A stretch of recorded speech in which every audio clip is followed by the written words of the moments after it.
Welcome to this fan-made Lifesteal SMP.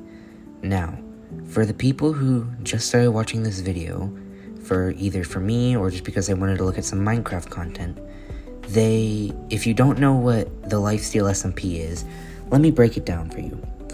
The Lifesteal SMP is a mod pack that makes it so that every time you die, you permanently lose one of your hearts. Now, if another person has killed you, then they will gain that heart. If you die to natural causes, then you just lose that heart and it is lost to time.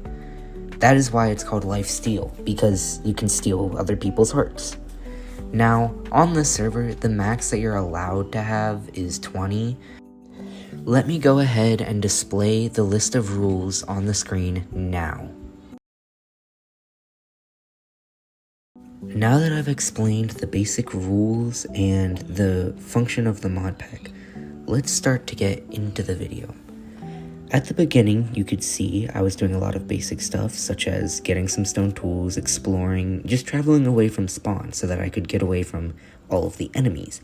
Now, at this point, I was unsure of where I wanted to go or what I wanted to do. There was no way for me to know what direction really to head in, so I picked a random one, and I purposefully excluded all clips of me using the F3 tab so that my enemies, if they watch this, cannot see my location. I do not want to give my base coordinates to any of my enemies. That would be bad.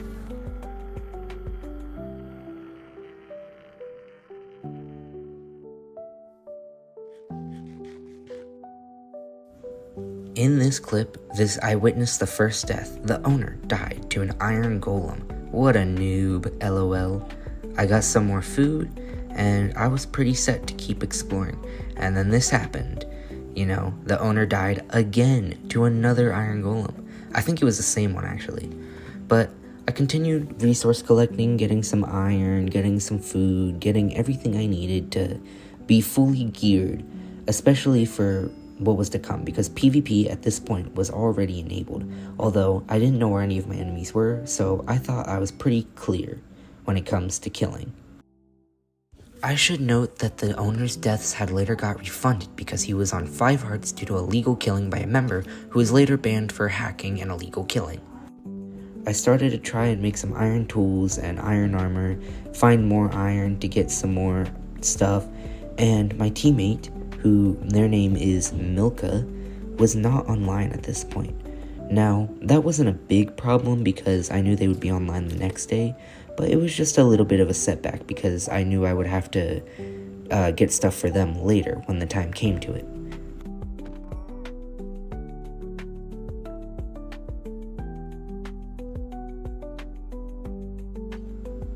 Epic shield flex because I've got the coolest.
It was at this point that I started trying to get some flint from this gravel so that I could use it to craft myself some arrows.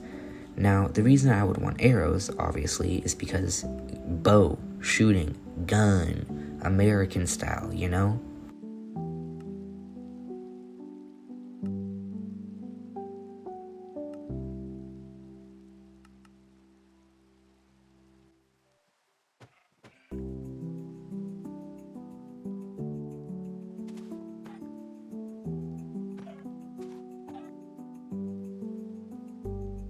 I was just killing some more animals while exploring, passing through multiple biomes including a swamp when I found a village and an already complete nether portal.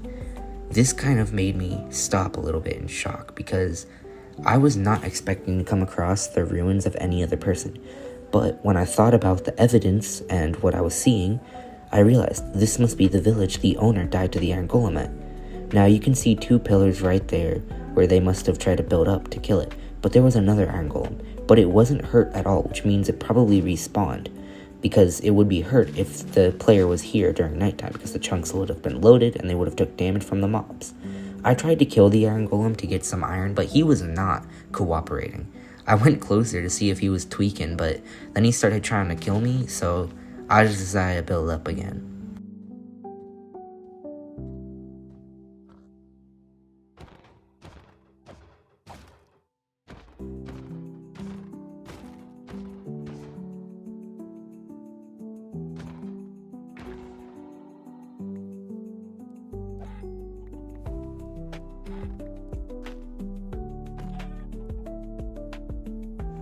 Low-key, this Enderman kinda clapped me. I'm gonna be completely honest, like I got destroyed by that Enderman.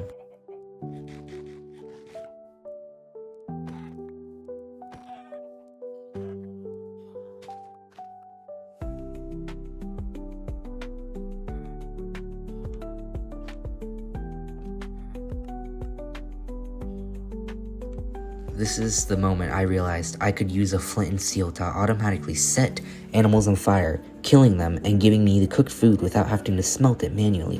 Why I didn't realize this earlier when I had a flint and steel, I don't know, but I spent a long time, and I mean a long time, just exploring and killing all the animals I saw.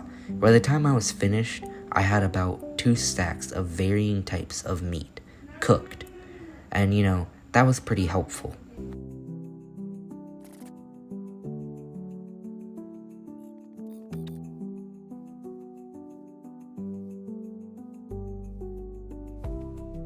Even though I knew I needed iron for my teammate when they logged on the next day, I didn't want to risk going into the ravine. I wanted to find a spot to settle because I was pretty tired at this point and I wanted to kind of relax a little bit. So I just decided to keep on, try and find a spot to settle and just chill out for a little bit.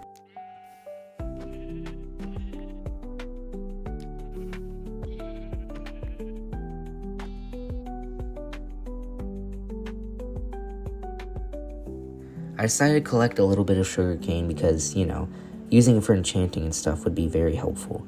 It was at this point that I kind of got very, very bored. I've been traveling for about an hour at this point in the recording. Finally, at long last, I arrived at a nice little peninsula coast, and I watched the sunrise as I logged off for the day.